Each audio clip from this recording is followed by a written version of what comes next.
gars yi na ngeen def maa ngi leen di ziar di leen ziar bu amul àpp dama ñëwoon pour wax leen ci panel bi un peu sur la maladie bi nga xam ni moom moo lëmbee temps yi àdduna bi. Je veux juste parler aux gens yi nga xam ni dañuy distiller des nouvelles yoo xam ni amul fenn. D'abord j'ai vu Papis Ba wala sama benn cousine Louisa dugal ci net bi que les Chinois sont satisfaits ci benn vaccin bu waa Sénégal def. Je vous affirme tey que Sénégal defarul benn vaccin. Sénégal fi mu nekk nii amul benn vaccin boo xam ni defar na ko. Il n'y a pas de vaccin au niveau mondial. Fi mu nekk nii les malades qu'on reçoit ont fait un traitement bu ñuy wax symptomatique. Traitement symptomatique mooy lan su amee fièvre ñu joxe luy wàcce fièvre su amee sëqat ñu joxe luy kii su amee infection ñu joxe ay antibiotiques loolu mooy traitement symptomatique. C'est-à-dire que virus noonu lay doxee et normalement le virus devrait faire 5 jours et puis après jàll. Mais li ñu constaté temps yi ci virus bi mooy problème c'est-à-dire que le virus originel bi nga xam ni Chine la nekkoon dafa def mutation dëgg dafa def mutation ba nga xam ni que dafa jël génome ADN benn séquence boo xam ni c'est l'ADN du HIV. ADN HIV moom la incorporé ci kii donc dañ koy woowee corona xam nga lu tax ñu koy woowee corona c'est que corona c'est la couronne bi koy protégé boo xam ni ça lui permet de faire ces mutations et ce virus là est 10 fois plus virulent que le virus originel qui était en Chine. Donc qu'est-ce qu'il faut faire? Ce qu'il faut faire li ma leen di ñaan mooy il faut arrêter tout ce qui est regroupement religieux ay Kazu Rajab ay xawma lan kenn gënuma murite kenn gënuma nekk jullit mais il faut arrêter tout ce qui est regroupement religieux mes amis. Il faut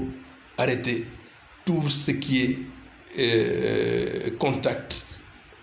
su fekkee mun ngeen ko ba mun leen bañ a dugg les transports en commun de grâce su ngeen yegsee lavez-vous les mains. Laver les mains nag ça ne se limite pas seulement à se laver les mains. Il faut se laver les mains veut dire aussi que ngeen laver tous les outils yi nga xam ni moom la ñuy utiliser c'est-à-dire les télécommandes les tablettes les portables tout ce qui est kii nga xam ni xale yi mën nañ ko laal wala leneen mën nañ ko laal ak loolu. li ci des mooy il y a des numéros verts yoo xam ne dañ ko affiché ku ci am feebar commencé sëqat commencé def lii commencé def la jàppale ma bul dem hôpital su fekkee yow tu as été en contact avec quelqu'un bu ñu infecté wool benn numéro vert boobu naa ko joxe léegi wool teel numéro vert boobu soit le SAMU soit soit SOS médecin gars yi jël si la et puis mettre la dans des conditions kii et puis nga jàppale ma nga isolé wu de ta famille. Donc kër gu nekk war na am peut-être chambre boo xam ni dinañu mën a kii pour isoler nit. Gis naa démb des collègues italiens ay médecins italiens di jooy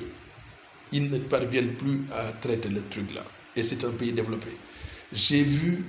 dans les réanimations en Italie des gens yoo xam ni et plus de 200 personnes sous soins intensifs. sama benn xarit woo na ma léegi nee na ma Italie quand il y a 2 personnes dañuy choisir kan la ñuy sauver ak ko ñu dul sauver.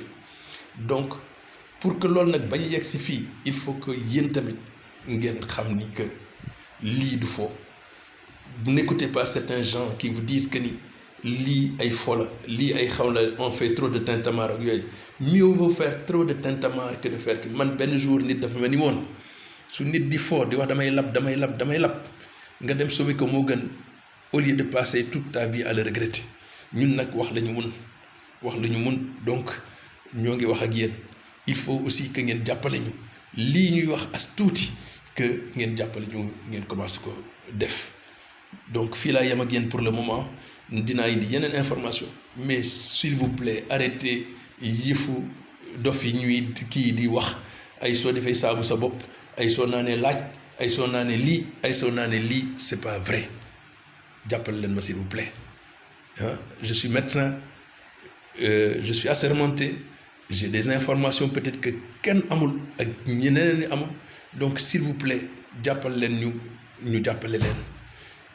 parce que ñaanuma de lii propagé wu fi déjà famille yu Moodu bi nekkoon fële Moodu bi il a pris un taxi allo taxi bi muy dem Touba waa aéroport la wàcc di jël allo taxi bi mu demee contaminé na 6 personnes